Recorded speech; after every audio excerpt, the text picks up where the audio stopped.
A Mulher Forte, por Monsenhor Landrieu, arcebispo de Reims. Conferências feitas às senhoras da Associação de Caridade. Caros ouvintes, caso gostem do que aqui será lido, por favor adquiram o livro. Ou caso queiram acompanhar esta leitura, o link está no descritivo. Caso você pense que meu trabalho algo valha e queira auxiliá-lo, é possível doar centavos, que serão muito bem-vindos, seja via Pix, Apoia-se ou Vaquinha. Os links estão todos no descritivo. Assim como, por favor, curtam, compartilhem, comentem, inscrevam-se no canal, tudo isso faz muita diferença em termos de engajamento. E torne-se você também um membro. Faça parte aqui do trabalho deste canal, faça parte do que aqui acontece. E também é possível comprar livros que chegarão até mim pela lista de desejos da Amazon. Muito obrigada a todos pela presença. Eu desejo a todos uma boa escuta. Peço também para que, por favor, orem por mim e por todos nós. E desejo que Deus vos guie e vos guarde agora e sempre. Amém. Nona conferência. E você está, é claro, no canal Leconde. Nona conferência. Ela pôs a força como um cinto em volta dos seus rins e fortaleceu o seu braço. Provérbios, capítulo 31, versículo 17. A mulher forte não exerce a atividade somente no interior da sua casa, onde faz a glória e a alegria do seu marido, onde preside com admirável zelo a todos os serviços domésticos. Tem também os olhos abertos sobre todas as causas de prosperidade material da sua família. De harmonia com seu marido, examina, analisa as propriedades, as vinhas, os campos que estão à venda. Compra segundo a oportunidade dos tempos, das circunstâncias, segundo os recursos da família e as esperanças que podem apresentar os objetos, que excitam os seus legítimos desejos. Ela analisou um campo e comprou-o. Consideravit agrum et emit eum, e plantou a vinha com o fruto do seu trabalho. De fructu manum suarum plantavit viniam. Estas últimas palavras indicam com que atenção e com que perseverante cuidado a mãe de família deve ocupar-se de todos os interesses da sua casa, do sábio melhoramento das suas terras, do aumento razoável e moderado das suas rendas, e qual deve ser a sua previdência para o futuro de seus filhos. Mas a religião impõe-lhe a obrigação de nada fazer contra a honra e contra a probidade, e de não assentar a sua fortuna sobre o resultado de fraudes habilmente disfarçadas, que só podem merecer um nome na língua da justiça e da verdadeira honestidade. As palavras da Bíblia parecem ligar uma importância especial à vida dos campos e aos trabalhos agrícolas. Também vos recomendei como exercício de saúde e de sabedoria prática os passeios no campo, a contemplação das cenas tão variadas e tão admiráveis da natureza, onde se encontra tudo, a paz, a ordem e a aventura tranquila. E nessa ocasião não podia passar em silêncio a cultura das flores, desses deliciosos esboços dos pensamentos divinos, desses hóspedes perfumados que nos falam com tanta graça da virtude dos nossos deveres, e que mesmo no momento em que caem murchas, nos deixam uma doce e melancólica lição sobre a fragilidade da vida humana. Depois de termos assim explicado o texto da Escritura, elevamo-nos mais alto e dissemos que a mulher devia fazer provisão para sua família, não só de pão e de vinho, senão também de todas as boas coisas que encontrasse no seu caminho, e que ela devia recolher com escolha inteligente todos os tesouros de bens espirituais para derramá-los na alma de seus filhos. O seguinte versículo pede 2 conferências. Ela pôs a força como um cinto em volta dos seus rins e fortaleceu o seu braço. O que é a força? Poderia definir-se a energia da alma, que nos faz suportar com serenidade os enfados e os males da vida, que nos dá a coragem de prosseguirmos nos nossos desígnios com inabalável firmeza, e nos conserva com vigor da ação, que os obstáculos humanos não podem deter. Diz São Cirilo, é uma ativa energia que faz com que a alma se ponha em ação com o vigor da mocidade. Estas diferentes definições são o comentário destas palavras da Bíblia. Ela pôs a força como um cinto em volta dos seus rins e fortaleceu o seu braço. A força e a firmeza de caráter são virtudes que caminham no meio de dois defeitos contrários, a obstinação e a fraqueza. E há uma nova prova desta importante verdade, sobre a qual, por mais de uma vez, tenho chamado a vossa atenção. A virtude e o vício estão muitas vezes separados um do outro apenas pela dose da mistura. Tornai conveniente a dose e a virtude existe. Tirai mais ou menos a dose e o vício começará. Escutai São Tomás com sua clareza e concisão ordinária. A obstinação consiste no apego mais que necessário às ideias e aos projetos. A fraqueza não tanto, e a firmeza, segundo o necessário. Secundum quo oportet. Não encontrareis nunca destas naturezas de tal modo enfatuadas de si próprias que tudo quanto dizem e pensam deve ser verdadeiro? Tudo quanto sonham se deve realizar? E para as quais o resto vai todo torto? Tanto que uma ideia lhes penetrou no cérebro, de tal modo se instala que não deixa um cantinho para a opinião contrária. Esta ideia tem muitas vezes os seus lados absurdos. Não importa, entrou nessa cabeça, tomou todos os lugares disponíveis e o ônibus vai completo. Viajantes honestos e elegantes, isto é, pensamentos justos, verdadeiros, graciosos se apresentam, mas os bilhetes estão todos vendidos e já ninguém pode entrar. Diz Alberto o Grande: se acontecer a esses espíritos afirmarem que o dia é noite, não tenteis provar-lhes o contrário, porque perdereis completamente o vosso tempo. A pertinácia, senhores, é, segundo as notas dos moralistas, uma prova de fraqueza do espírito, ou, pelo menos, indica uma paixão não razoável de amor próprio e de vaidade. Basta a estes espíritos o terem avançado uma vez ao público para não mais quererem soltar. E uma vez pronunciadas num sentido e num momento de paixão irrefletida, nada há que os faça recuar, nem mesmo quando sintam o erro da sua persistência. É realmente triste. Mas a razão e a verdade não conduzem a maior parte das vezes à inteligência do homem. É a paixão e, sobretudo, a paixão azeda. E isto é tão verdadeiro quanto podeis fazer passar sucessivamente de uma opinião a outra certos homens, tomando-se pelo lado em que o vento os lisonjeia. Também nada há mais móvel que os caracteres obstinados. Nunca estão mais próximos de uma mudança do que quando protestam apego à sua ideia. Esperai alguns dias e o novo Proteu, tão inflexível e tão absoluto da véspera, terá variado a sua forma. O essencial é reservar-lhe a satisfação de crer que só ele, e sem alguma influência estranha, operou a metamorfose. Não nos espantemos com estas variações, hein? Só a verdade é sólida e estável, e o teimoso não está na verdade e nem tem, tampouco, a sábia medida dela. Há naturezas colocadas noutro extremo. São os caracteres fracos, que não têm nenhuma consistência. Semelhantes às esponjas, tomam sucessivamente todas as cores dos líquidos em que as mergulhais. Lançai a esponja numa substância de um negro carregado e ela tornar-se-á negra. Passai-a em seguida do vermelho ao branco e ela executará uma após as outras as cores mais opostas. Eis a imagem do temperamento de certas almas. Por fraqueza, pela impotência de resistir e outras vezes por cálculo, adotarão todas as ideias que vos agradarem. Dirão sim e não a propósito da mesma questão, como o vento que ora sopra do norte, ora do sul. Seria curioso seguir essas naturezas nos diferentes salões, em que as cambiantes de ideias mais contrárias dominam como soberanas. Seria curioso ouvi-las exclamar aqui: eu sou rato, vede os meus pés, e ali: eu sou ave, vede as minhas asas. Seria ainda curioso ouvi-las na mesma conversação, discreteando pró e concluindo contra, segundo tal influência, tal receio, tal reviramento de bordo, ou simplesmente por fraqueza.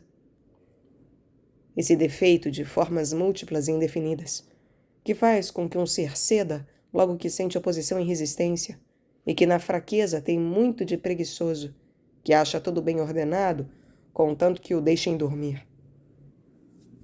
Entre os caracteres obstinados e as naturezas fracas, marcha a virtude da firmeza, que pertence às suas ideias, aos seus projetos e às suas resoluções.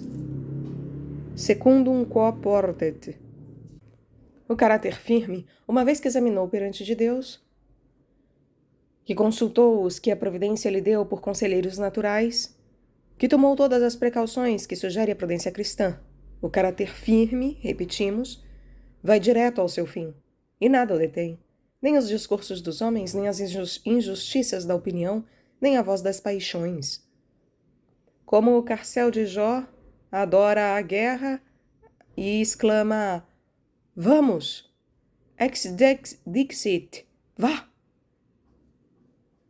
Entretanto, a firmeza não exclui a destreza, a ductibilidade da alma e a disposição para admitir novas ideias que aperfeiçoam as primeiras. Pois é tal a fraqueza humana, tal a ignorância da nossa natureza, que os melhores espíritos não devem nunca parar e petrificar-se numa ideia, a ponto de não admitirem outros que não conservem, limitem, estudem e modifiquem as que já possuímos. Diz Fenelon, a verdadeira firmeza é doce, humilde, tranquila. Qualquer firmeza austera, altiva e inquieta é indigna de sustentar as obras de Deus. Quando a firmeza tem suas condições, quando é serena, quando se possui na paz e sob o olhar de Deus, ela nunca é extrema, nem impele as coisas e os homens. Sabe condescender e apiedar-se. É mola de aço finamente temperado. Tem a consistência e a elasticidade do metal habilmente preparado. É forte porque se apoia sobre o verdadeiro e o divino. É flexível porque se enche de humildade. Inteligente porque desconfia de si própria. E porque volve as decisões que não tivessem sido sabiamente amadurecidas. Estou a ver que me apresentais uma objeção séria, dizendo-me: vós não fazeis mais do que recuar à dificuldade. A obstinação é um defeito que nos prende a nossos projetos mais do que o necessário. A fraqueza cede de um modo despropositado. A força, pelo contrário, é uma qualidade que nos prende aos nossos pensamentos e resoluções como é necessário, secundum quo portet. Mas onde encontrar a medida que São Tomás chama o necessário, hã? Confesso, senhoras, que me julgaria felicíssimo se pudesse fazer-vos conhecer um instrumento com que pudesseis medir tudo e que vos servisse de indicador para misturar desconvenientemente e adesão firme ao verdadeiro, a sábia desconfiança a vós mesmas e a disposição de vos deterdes, de avançar, de recuar, segundo a oportunidade das circunstâncias e as regras da verdadeira sabedoria. Existem instrumentos para as misturas perfeitas, tantas colheres de azeite, de vinagre, tantos graeiros de sal. Infelizmente, na ordem moral, não há tão preciosos e tão matemáticos instrumentos. E esta é a melhor resposta aos espíritos absolutos, que querem em tudo uma precisão rigorosa e decisões cujos ângulos sejam sempre perfeitamente retos. Senhoras, ao passo que se avança na vida, tomam-se por suspeitas estas maneiras de conduzir e de talhar as questões. Todavia, indiquemos brevemente as precauções que a prudência sugere. Antes da adoção de tal ou tal ideia, de terdes seguido este ou aquele partido, refletistes seriamente? Consultastes as pessoas nas quais deveis depositar confiança? Já te livrastes da rijeza que, até na linha do bem, é sempre um defeito? Em vós já não degenera a firmeza em uma espécie de fé a vossa infalibilidade pessoal, que é nociva às melhores causas? E sabeis volver-vos e voltar-vos, ouvindo a linguagem da sabedoria e o testemunho das pessoas graves? E outra questão muito essencial: sois serenas nas vossas apreciações? Como vos bate o pulso, hein? Não estáis agitadas? A agitação nem sempre é, sem dúvida, uma prova de que se esteja em falsidade, mas deve, ao menos, fazer refletir. Deve levar-nos a esperar, a dormir uma noite, várias noites, sobre um projeto. Examinai bem, sobretudo, se a vossa pretendida firmeza não vem do amor próprio irritado, da zanga, do azedume. Isto facilmente se conhece, por não sei que tom sacudido, por não sei que movimentos febris, por um humor em ebulição que procura todas as ocasiões de sair como uma lava incandescente. A força que se bebe na zanga, na irritação, nunca é senão fraqueza, diz Madame Suetini. E não é este o vosso caso, Não sentis em todas as vossas faculdades a dureza do metal, a tenacidade do bronze que não cede e que se recusa a toda a elasticidade dos movimentos? Se assim é, considerai a vossa firmeza ao menos suspeita. Diz Fenelon, pois a verdadeira firmeza é doce, humilde, tranquila. Toda firmeza austera, altiva, inquieta é indigna de sustentar as obras de Deus. Humilhai-vos, mas sem vos amolecerdes. Quer isto dizer que depois de tomadas todas as precauções, não vos enganareis em algumas vezes na aplicação? Ah, minhas senhoras, o erro é a sorte da natureza humana, porque só Deus é infalível. Então, enganar-vos-eis, sem dúvida. Ireis, ora para a direita da fraqueza e ora para a esquerda da obstinação, mas os vossos erros não serão pelo menos perigosos, porque os não sabereis reconhecer. Deus que vos ama, dar-vos-á na ocasião luzes suficientes para que possais descobrir.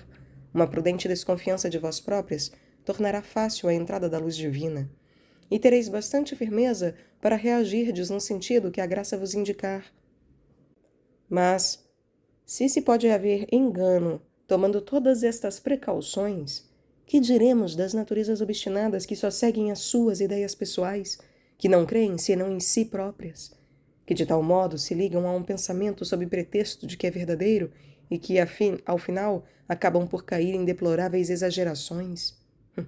Não refletem que, mesmo seguindo uma ideia justa, podem bater no falso, porque há no mundo intelectual vários pensamentos que se cruzam, se aperfeiçoam, e porque o exclusivismo é um sistema muito mau, que pode conduzir a abismos, ainda mesmo cavalgando-se uma ideia verdadeira. Que pensar dos espirituzinhos, dos pequenos vasos de tal modo penetrados, embebidos no seu próprio licor, que não creem possível a existência de um vinho melhor e mais generoso do que o que eles encerram? Também nada os pode entrar, porque estão cheios de si próprios e da fé na sua medida. E que pensar então dos caracteres abruptos, talhados em facetas, que tomam a pertinácia por firmeza, que chamam respeito de si e da sua própria dignidade as suas ridículas obstinações, e que julgariam desonrar-se, convindo nas suas tolices?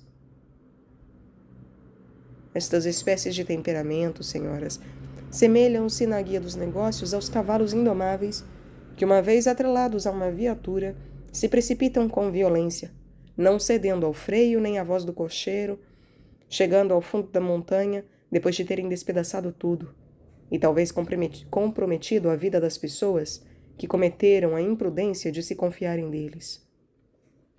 As naturezas dispostas assim são uma desgraça para as sociedades e para as famílias. Quebram tudo nos negócios e nos homens, e coisas há que, uma vez partidas, nunca mais se consertam.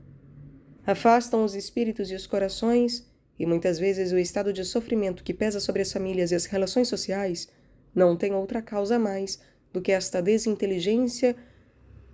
desinteligente obstinação das naturezas que nunca sabem ceder.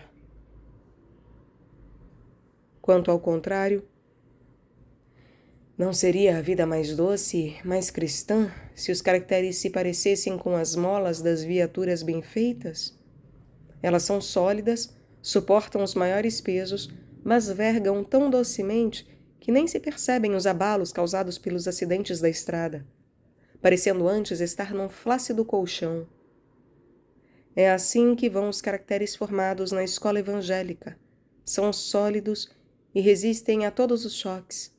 E para melhor resistirem, cedem muitas vezes, e cedem com energia e doçura. Com energia porque estão à prova dos maus caminhos, e porque mal cedem, voltam a tomar o seu lugar. Mas tudo isso se opera com tanta doçura e facilidade que o viajante pode dormir em paz. Possais vós, senhoras, ser em vossas casas como estas molas flexíveis e corajosas. Possa a vossa família repousar em vós, marido, filhos e criados.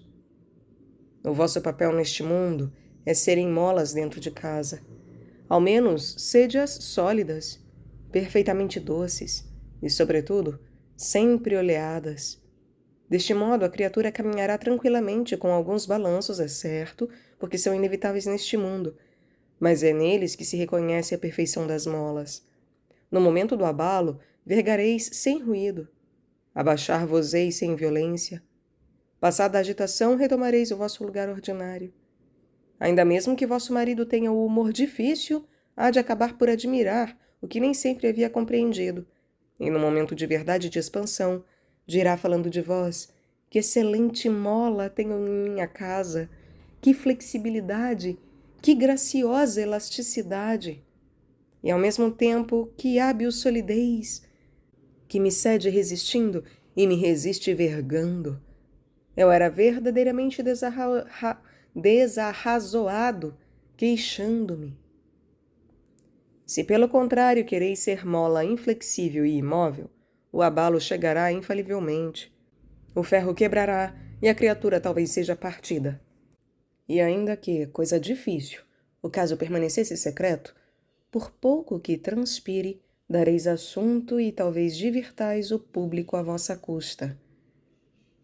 Antes de terminar este primeiro entretenimento sobre a firmeza, digamos alguma coisa de um defeito que lhe é completamente oposto e que perturba a vida inteira e faz da exigência uma grande e perpétua maré, e sempre agitada por violentas nortadas. Quero falar da susceptibilidade. É um assunto que nenhum livro tratou ainda, talvez, e sobre o qual tenho de deter-me em alguns instantes, porque é um defeito ou uma enfermidade que faz muitas vezes a desgraça da vida e sem outra causa estranha. Que é, pois, a susceptibilidade, hein? Torna-se difícil definir o silfo ligeiro, calcular a direção dos ventos do mar, os caprichos da imaginação e os sonhos de uma pessoa que tem febre. Mas mais difícil ainda é definir a susceptibilidade e calcular-lhes as numerosas metamorfoses. Susceptibilidade vem de uma palavra latina que significa facilidade em receber as impressões. Tendes notado alguns doentes atacados de reumatismo? Pois esses receiam as menores correntes de ar, e para eles tudo o é. A menor frescura, o menor ruído, fere-os, e faz-lhes mal. A susceptibilidade é uma espécie de reumatismo na ordem moral. Tudo fatiga os doentes desta natureza, tudo os achaca, tudo se transforma numa corrente de ar que lhes produz febre. Se se vai para a direita, magoam-se. Se vai para a esquerda, contrariam-se horrivelmente. Os menores atos, as palavras mais inofensivas, tomam para eles proporções espantosas. Se conversais inocentemente, é contra eles. Se guardais silêncio, é porque estais sombrio e triste ao seu lado. Se sorris, tendes o ar zombador. Se estais grave, é porque não estais bem. Quando o vosso espírito, ou naturalmente distraído, ou demasiadamente culpado, parece, numa circunstância indiferentíssima ou sem nenhum cálculo, conservar certa reserva silenciosa, o doente achará que o esqueceis completamente e que pondes de lado os deveres mais sagrados da afeição. Debalde permanece no fundo de nossa alma a mais verdadeira e sincera dedicação de que 1000 vezes lhe tendes dado provas, e nada poderá talvez curar a sua injusta prevenção, esse cérebro fatigado. Que direi eu? É tão impossível contentar as pessoas assim como saber a direção do vento nos equinócios. É necessário que a melhor vontade do mundo se resigne a sofrer as abordagens do seu humor e do seu contentamento. A susceptibilidade indica uma grande fraqueza de espírito e de caráter, ou uma formidável dose de amor próprio, e algumas vezes até estes dois defeitos reunidos. As almas fortes não são suscetíveis. Têm tempero vigoroso e não se deixam ferir nem atingir pelos 1000 nadas, pelos 1000 graus de pó que formam, por assim dizer, o fundo da vida humana. A alma suscetível é sempre desgraçada, impressionável como a sensitiva, e sempre agitada ao sopro do vento. E apesar de todas as precauções possíveis, a vida é de tal modo feita assim que, sobre a terra, haverá sempre, pelo menos, pequenas correntes de ar na atmosfera das almas e muitas vezes abalos para agitarem esses caracteres vacilantes, que não têm mais consistência do que as folhas da floresta. As almas que tão facilmente são afetadas pelas menores coisas, poderia eu dirigir uma frase de São Crisóstomo e dizer-lhes: não é a natureza das coisas, é a fraqueza de vossa alma que vos ocasiona tal pesar. Não, não é a natureza das coisas. Não foi tal pessoa que vos ocasionou tal pesar, porque nem nisso pensou até. Essa ideia é que vos penetrou na cabeça e já não quer sair, e só ela é a causa da vossa desventura.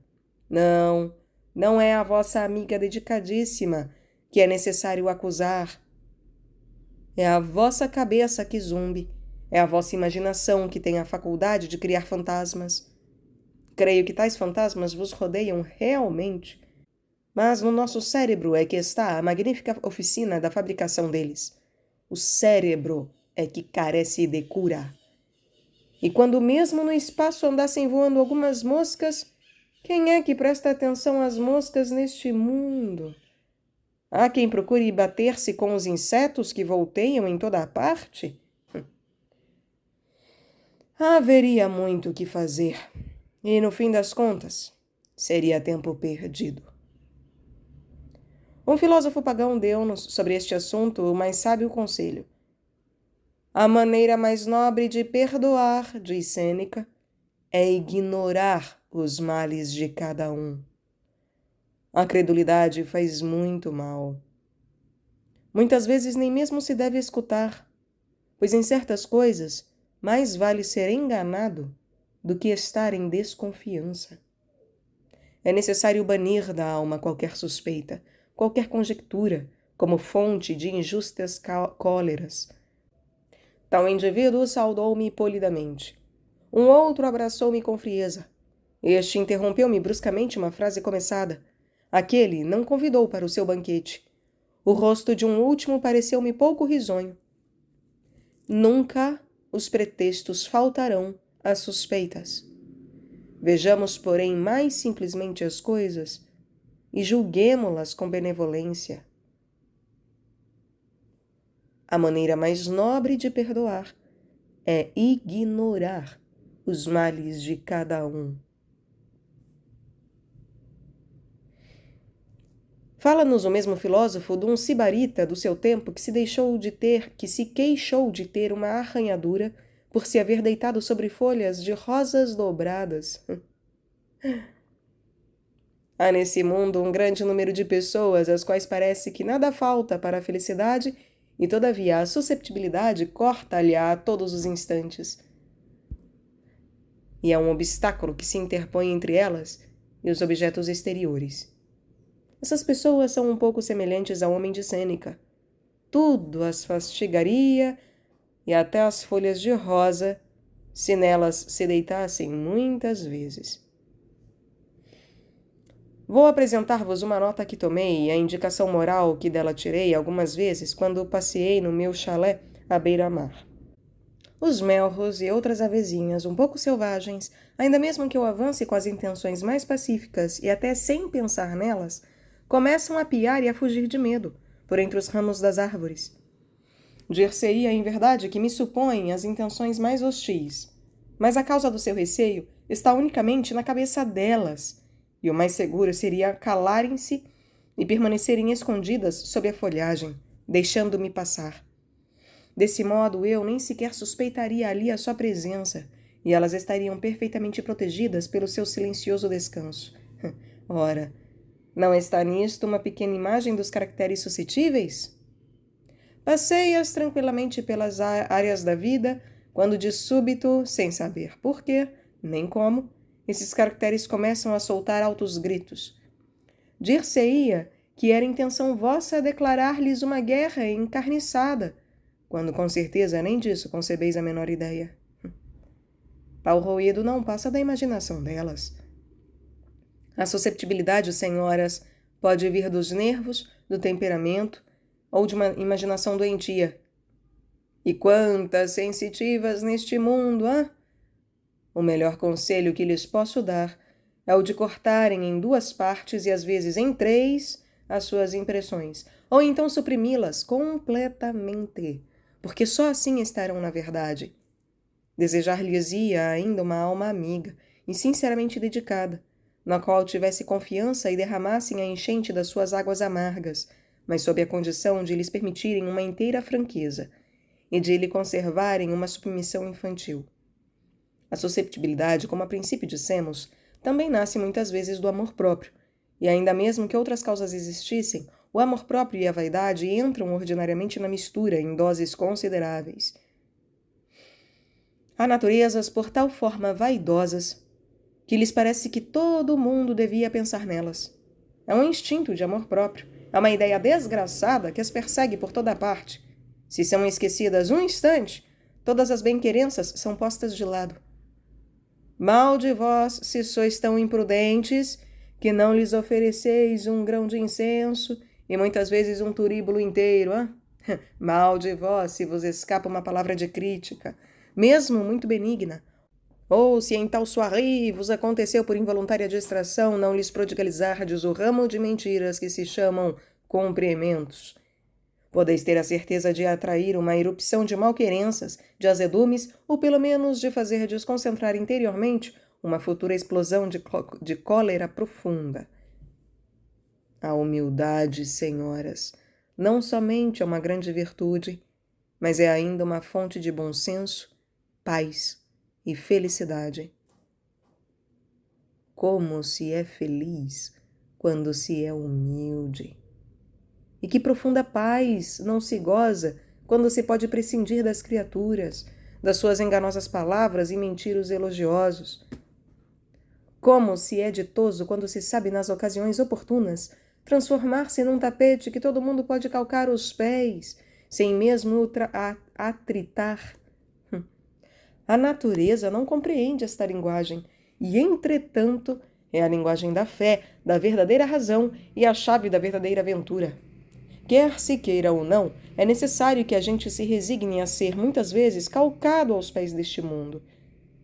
Quer se queira ou não, as línguas, as traições, os negrumes, os maus procedimentos farão de nós um tapete, aonde se poderá caminhar com o prazer de um patinador maligno. E pode-se suportar este papel sem cólera e sem inquietação séria. É perfeitamente conciliável com a dignidade do cristão e a nobreza da resignação. E há uma verdadeira grandeza no levantar-se, no pôr a mão no rosto e em dizer como o conhecido imperador: nem mesmo me sinto ferido.